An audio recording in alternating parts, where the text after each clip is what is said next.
Hello, everybody. Carrie Bowman here, professional certified life coach.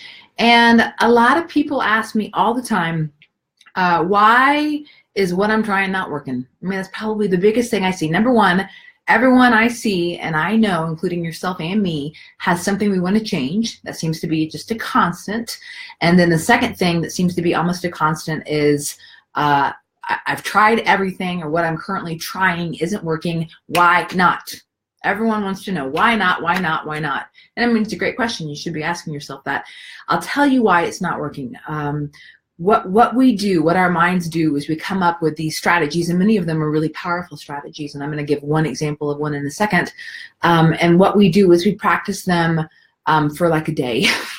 We practice them for about an hour, and it takes a lot of awareness and a lot of dedication and a lot of reminding ourselves and practice in order to consistently try something. So a big one that people come back, whether to a therapist or a coach or even, a friend or something like that, and they say is not working, is changing our thoughts. Now, if you've heard my videos or you know me at all, I'm all about self-awareness and how to interact with your thinking and your emotions differently, so you're empowered.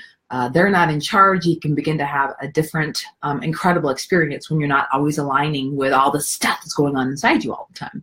So the thing that people first say is, well, I tried to work with my thoughts, it didn't work. Or I tried to work with my emotions and it didn't work. And I always kind of giggle at that because I said the same thing for about 10 years. Well, I'm trying, it's not working. We expect to have these instantaneous results right away. We expect to, it's 8 o'clock, I start working on my thoughts, and if I'm not feeling different by around 9:15, well then screw this, it's not working. What I do want to say about becoming aware of your thinking and your emotions and beginning to interact with them differently is it actually doesn't take much time. I did a webinar last week on, really getting joyful. And a lot of that had to do with techniques for working with your thoughts and your emotions and your reality. And if people seriously, dedicate, and this is what I always suggest when you have a new technique, dedicate literally 8 hours of really trying to practice something. I mean, literally 8 hours. And I got to tell you guys, it's hard to practice something new for 8 hours. Takes some will. We have free will. It takes some willpower. It takes the notion that this thing that I'm practicing is important. That there's a level of importance here that has gotten my attention. It takes reminders. People want to try these new things all the time, and we forget 10 minutes down the road. Well, that's normal. So how can I set myself up for success? So when it comes to changing your thoughts, or interacting with your thoughts differently, it's awareness. So let's talk about you're behind someone in traffic and they're driving slowly, and you have to be at work, or your kids are screaming in the back seat, or whatever's going on, and the person in front of you is driving slowly, and oh my gosh, we all know that feeling. It's like, oh, I'm tight and I'm angry and I just want to, we all know how that feels. But, when it comes to practicing something different, the first thing is that most of the time, at least for a certain period of time, there's nothing you can do about the guy driving in front of you. And I promise you that he or she is driving slow for a myriad of reasons that have been accumulating up to this exact moment in time for your experience to be driving behind this person slowly. And so what most people do in this instance is they can't let go, and they just get more resentful, and they get more pissed off, and they get to work and they're in this crappy, shitty mood all day long, and the whole day is basically screwed because of an experience they had that they couldn't control, right? And so when I talk about, trying to work with your thoughts, this is a great example, or your emotions, really, it's kind of like this conscience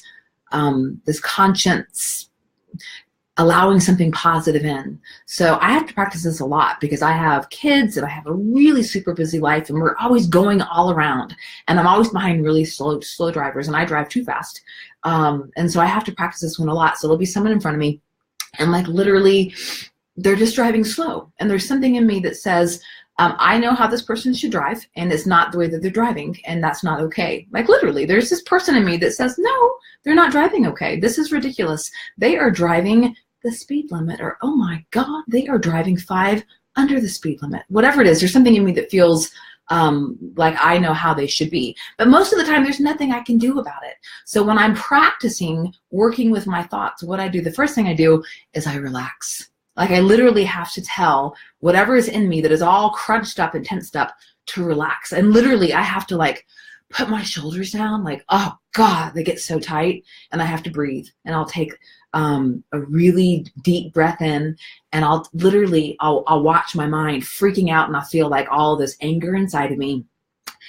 And I relax for a second, and I say to myself, obviously here is an opportunity. There's nothing I can do about this person driving in front of me. I can't pass them. I can't rear end them off the road, not that I would, but there's nothing I can do. So since I can't change this experience, and I'm not going to hurt myself, and I'm not going to scare my children in the back seat screaming, I'm going to allow this experience to be one where I can slow down. I can breathe. I can give thanks to the universe that in a really hectic morning, I am literally being forced to be more in the present moment and to be more aware. And look at me, like even just the way that I just said that, I just realized like I just calmed down. Did you guys see that? That was really cool. I just calmed down, So even leading ourselves through, like taking our own selves by the hand and leading ourselves through that can be a powerful example. But the thing about working with our thoughts, and I'm just using a traffic because so many of us deal with this, is that you have to be consistent. So if you're really going to practice a new technique, whether it's working with your thoughts or it's healthy eating, or it's a different relationship dynamic with your spouse or your boss, you have to consistently practice it. We have we expect everything right away. I do too. It's like I'm practicing something new and like, where's my result? If you literally will dedicate 8 hours, and you're going to have to put reminders on your phone, you're going to have to put reminders on your computer or at your desk. I promise you, you're going to have to put reminders up. But if you practice something just for 8 hours, you actually will have a benefit. You will experience at least a little bit of a momentary feeling of some peace in your life. Like something will shift, but you have to be consistent. We have all these incredible tools and techniques out there. There are tons of them, and they're incredible. But we aren't willing to actually practice them. We practice them once or twice, and then that's it, and we expect like the gold mine. I do too, all right? So pick one tool, one thing that you want to try, whether it's with anger or it's trying to be more in the present moment, or it's the way that you're communicating, or the way that you're viewing food or exercise, the way that you're working with fear, whatever it is, just pick one thing that you want to try differently, one tool, one awareness tool, and practice that one thing. Even if it's the smallest thing, practice that one thing for 8 hours and see what happens. 8 hours, 100% practice, and see what you get. It's amazing, but you have to practice. One day, one tool, 8 hours, all right? Feel free, tell me I am full of it. I'm not. If you do anything consistently for 8 hours, you will feel something different. That is a promise. Let me know how this works for you guys. Hope everyone's having a good day, and I'll talk to you soon. Thanks. Bye.